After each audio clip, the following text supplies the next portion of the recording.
শেখ শাহজাহানের আত্মীয় এবং সাগরেদকে এবার তলব করল ইডি।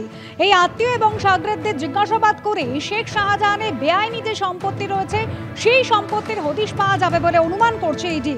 ইতিমধ্যেই শেখ শাহজাহানের জামাই সাবির আলী মোল্লা তাকে তলব করা হয়েছিল।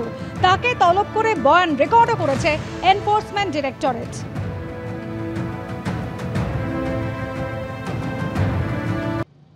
এসএসসি নিয়োগ দুর্নীতি মামলায় কলকাতা হাইকোর্টের বিশেষ বেঞ্চের নির্দেশই আপাতত বহাল রাখল সুপ্রিম কোর্ট। একই সঙ্গে প্রধান বিচারপতির মন্তব্য, নিয়োগ দুর্নীতিতে কারা সুবিধাভোগী হয়েছেন সেটা খুঁজে বার করতে হবে। আগামী সোমবার এই মামলার পরবর্তী শুনানি। রাজ্য সরকারের আপাতত স্বস্তি, যোগ্যদের জীবন এখনো অন্ধকারে, বল এসএসসির কোর্টে। সোমবার এসএসসি মামলায় সুপ্রিম কোর্টে যা হলো, এক কথায় এই তার নির্যাস। প্রায় 26,000 চাকরি বাতিলের হাইকোর্টের নির্দেশই আপাতত বহাল রইল সুপ্রিম কোর্টে। এদিনের শুনানিতে প্রধান বিচারপতি বলেন, এই নিয়োগ দুর্নীতিতে কারা সুবিধাভোগী রয়েছেন তা খুঁজে বের করতে হবে। এই সংক্রান্ত যে মামলা সুপ্রিম কোর্টে হয়েছে সেগুলির বিষয় সুপ্রিম কোর্টকে জানাতে হবে এবং সব মামলার শুনানি একসঙ্গে হবে।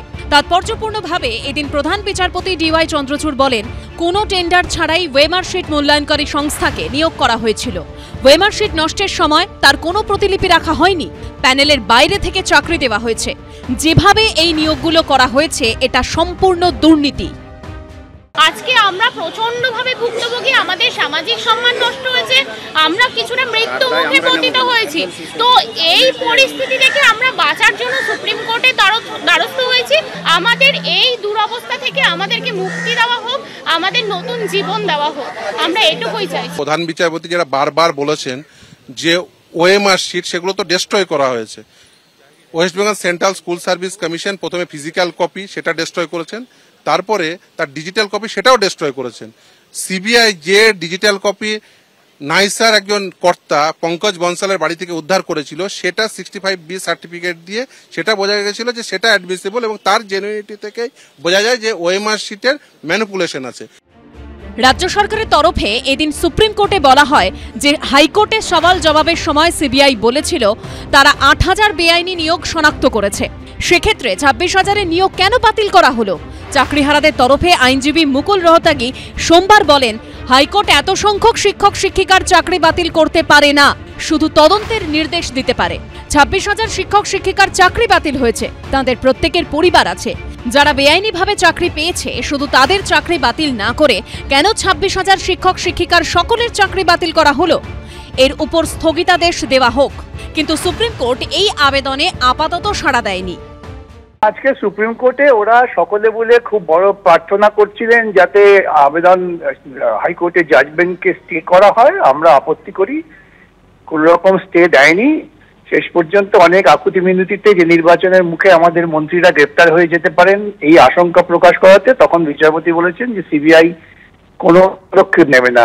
হি হ্যাড নো প্রেসিপিটেটিভ অ্যাকশন, তদন্ত স্টে করেননি। ওএমআর-শিট আন্ডার রুলস 1 বছরের মধ্যে নষ্ট করে দেওয়া যায় আন্ডার রুলস। সুপ্রিম কোর্টে এগুলো আর্গুমেন্ট হয়নি, এটা তো পুরোটা আর্গুমেন্ট হবে, আর্গুমেন্ট করে হবে। এখান থেকে ওখান থেকে গর্ত খুঁজে তো কোনো লাভ নেই।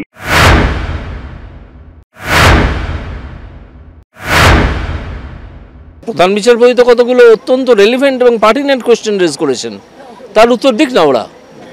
কেন ওএমআর-শিট জ্বালিয়ে দেওয়া হলো, নষ্ট করে দেওয়া হলো, সেটা কোথায়? তার তো উত্তর এখনো পাওয়া যায়নি।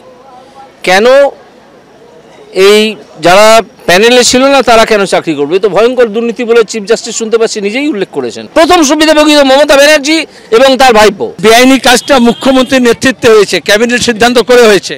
ওএমআর-শিটকে বাতিল করা, পুড়িয়ে দেওয়া, নষ্ট করা, ক্যাবিনেট এগেইনস্টে ক্রিমিনাল প্রসিডিওর শুরু করতে হবে। আইনজীবী ও বিজেপি নেতা কৌস্তব বাগচি সোশ্যাল মিডিয়ায় লিখেছেন, এসএসসি মামলায় সুপ্রিম কোর্টে পশ্চিমবঙ্গ সরকারের আইনজীবী যোগ্য চাকরি প্রার্থীদের সপক্ষে একটি বাক্য ব্যয় করলেন না। কার নির্দেশে? যোগ্য চাকরি প্রার্থীরা কেবলমাত্র চোর মমতার শিখননি।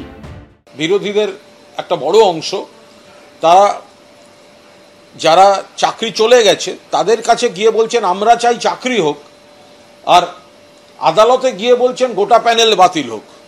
যারা যোগ্য চাকরি প্রার্থী সরকার তাদের পাশে রয়েছে। সোমবার ফের এই মামলার শুনানি হবে সুপ্রিম কোর্টে।